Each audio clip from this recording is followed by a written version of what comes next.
Hello friends. आज मैं रस संप्रदाय पे चर्चा करूंगी।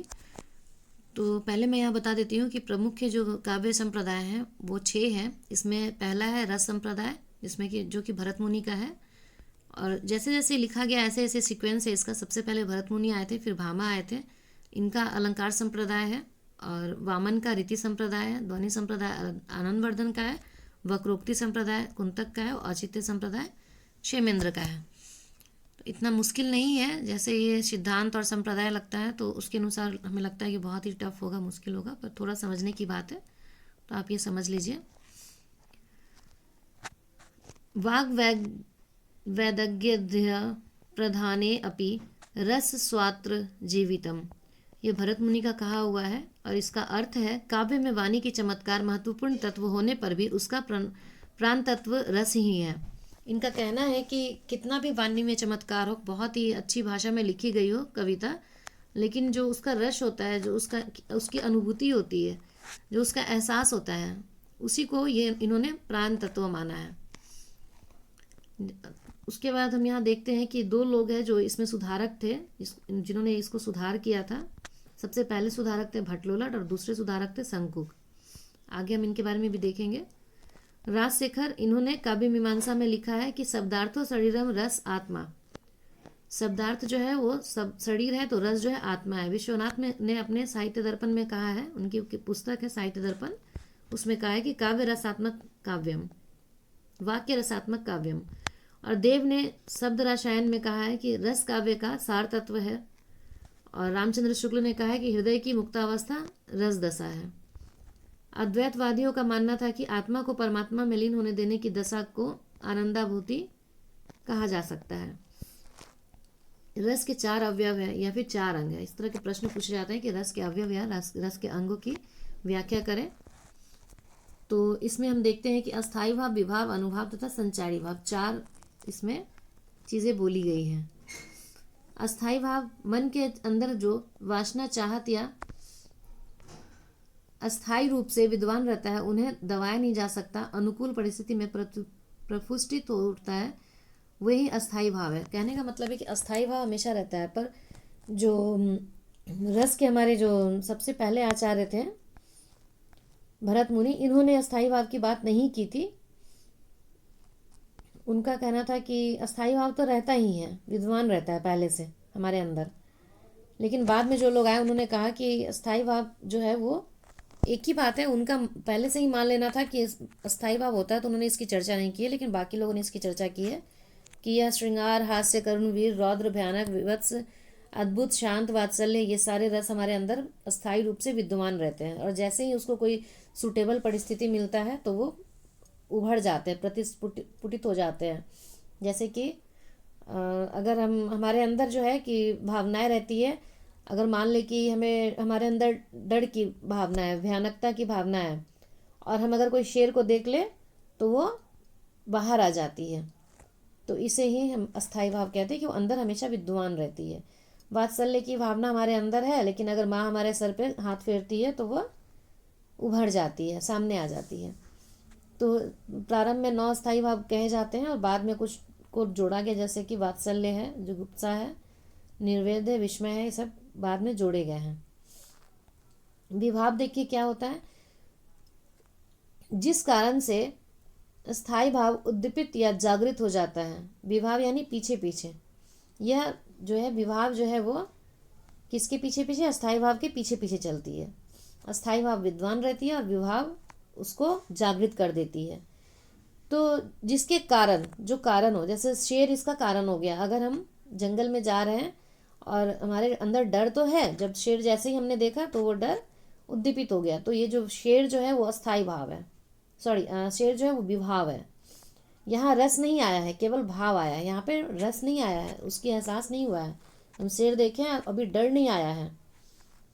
विभाव के दो पार्ट होते हैं। एक आलम्बन विभाव, जिन वस्तुओं का सहारा लेकर दुष्यंत के मन में शकुंतला को देखकर विचार उत्पन्न हुआ, प्यार मोहब्बत उत्पन्न हुआ, उसको हम आलम्बन विभाव कहते हैं। यानी कि ये जो शकुंतला और दुष्यंत है, आप कहेंगे कहाँ से आ गया ये, तो अभिज्ञान शकुंतलम के पात्र हैं।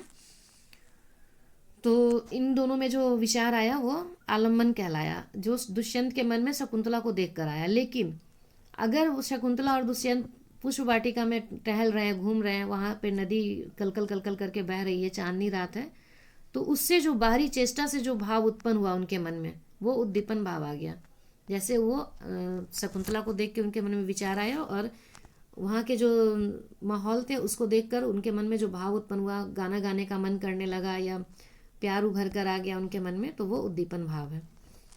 उसके बाद अनुभाव क्या है? तो जो मन में हलचल पैदा हो, विभाव के बाद अनुभाव उत्पन्न होता है। विभाव के बाद ही अनुभाव का उत्पन्न होना होता है, क्योंकि जब हम शेर देख लेते हैं तो हमारे मन में डर आ जाता है, हम कांपने लगते हैं, हमारे आंसू निकल जाते हैं, तो ये अनुभाव है। और संचारी भाव क्या है? तो अस्थाई भाव को पुष्ट करने वाला भाव संचारी भाव होता है। ये 3 माने गए हैं, 33 माने गए हैं, 33 माने गए हैं। निर्वेद, आवेग, दैन्य, श्रम, मद, जड़ता, उग्रता, स्वप्न, औत्सुक्य, आलस्य, अमरस, घृति, व्याधि, हर्ष, त्रास, स्मृति, मति, मोह, ग्लानि, असूया, अपस्मार, चपलता, मरण, विषाद, विबोध, शंका, निद्रा, चिंता, अभित्या, वीड़ा, लज्जा, व्रीड़ा यानी लज्जा, उन्माद, गर्व, वितर्क। अब शेर को देख के क्या होगा? इंसान डर जाएगा, रोने लगेगा, कांपने लगेगा और वो भाग जाएगा। तो जो उसके बाद जो वो काम करेगा, जो भागने का काम करेगा, वही संचारी भाव है। जो वो अपना जो रिएक्शन देगा वही संचारी भाव है। यहाँ पे एक लाइन में रस की निष्पत्ति के बारे में लिखा गया है, क्योंकि रस के बारे में यहाँ पे पूछा गया है, रस सिद्धांत के बारे में। तो रस की निष्पत्ति कैसे होती है थोड़ा सा हम लिखेंगे आंसर में। तो यहाँ पे काव्य स्वादन से पाठक को जो रस की अनुभूति प्राप्त होती है और वो किस तरह प्राप्त होती है, वही रस की निष्पत्ति होती है। उसके बाद है भट्टलोलट का उत्पत्तिवाद। भरत मुनि ने सूत्र के प्रथम व्याख्याकार भट्टलोलट, जो भरत मुनि जो थे उनका जो सूत्र था उसके जो प्रथम व्याख्याकार थे ये भट्टलोलट है, पहले भी हमने देखा था। और इनका जो दर्शन था वो मीमांसा था। इनके ग्रंथ उपलब्ध नहीं है। मम्मट और अभिनव गुप्त ने अपने पुस्तकों में, मम्मट ने काव्य प्रकाश में और अभिनव गुप्त ने अभिनव भारती में इनके बारे में लिखा है। भट्टलोलट ने रस सिद्धांत को उत्पत्तिवाद कहा। इनके अनुसार रस उत्पत्ति के 3 तत्व हैं, या पहला है कारण, कार्य और सहकारी कारण। जो विभाव है उसको इन्होंने कारण कहा, अनुभाव को कार्य कहा और संचारी भाव को इन्होंने सहकारी कारण कहा। तो इस तरह से इन्होंने अपनी बात कही। फिर शंकुक ने क्या कहा रस के बारे में? तो इन्होंने अपनी एक अलग ही सूत्र दे दिया, अनुमितिवाद।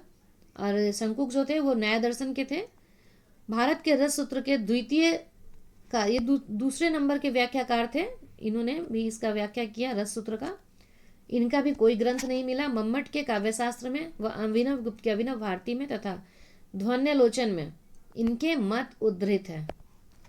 शंकुक का मत अनुमतिवाद कहलाता है। इन्होंने संजोग का अर्थ अनुमान और विपत्ति का अर्थ अनुमति माना है। भट्टनायक का भोगवाद या भुक्तिवाद, ये जो थे वो इनका दर्शन सांख्य दर्शन था। दर्शन अलग से एक बार पढ़ा दूंगी मैं। अलग अलग लोगों ने अलग अलग चीज़ें मानी है, जिसको कि अलग अलग तरह के दर्शन में दर्शाया गया, बताया गया।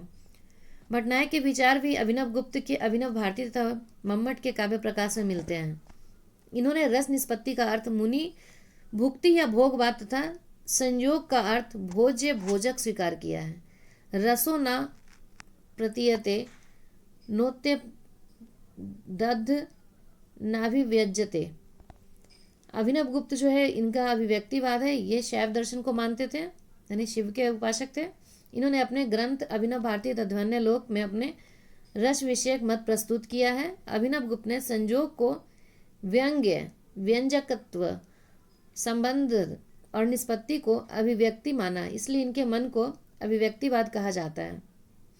इन्होंने रस को व्यंग तथा विभावादि को व्यंजन तत्व कहा।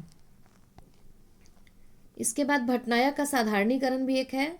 इसमें भी इन्होंने रस के बारे में बात की है। साधारणीकरण जो नियम दिया इन्होंने उसमें, और इसमें इन्होंने कहा कि हृदय पाठक, श्रोता अथवा दर्शक को रसानुभूति किस प्रकार होती है, इस प्रश्न के समाधान के लिए साधारणीकरण के सिद्धांत का प्रयाण किया गया।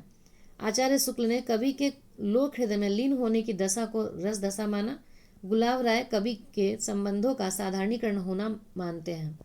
डॉक्टर नगेंद्र ने साधारणीकरण को भाषा या काव्य भाषा का धर्म माना है।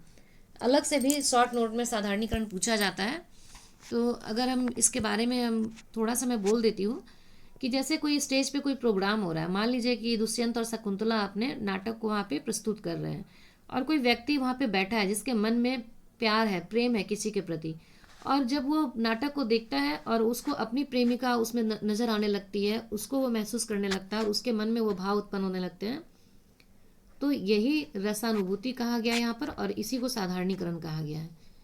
इसी प्रकार से कोई हम टीवी देख रहे हैं, कोई नाटक देख रहे हैं, वहाँ पे कोई माँ है जो अपने बच्चे के लिए विलाप कर रही है, रो रही है, वो अपने बच्चे से मिल नहीं पा रही है, और अगर कोई दर्शक है जो देख रहा है और उसका भी बच्चा उससे दूर है, तो वो भाव उसके भी मन में आ जाता है, उसकी रसानुभूति उसी तरह से रसानुभूति वो करता है, और वो भी उस चीज़ को महसूस करने लगती है, और उसके भी आँख से वैसे ही आंसू गिरने लगते हैं। इसी को साधारणीकरण कहा गया है।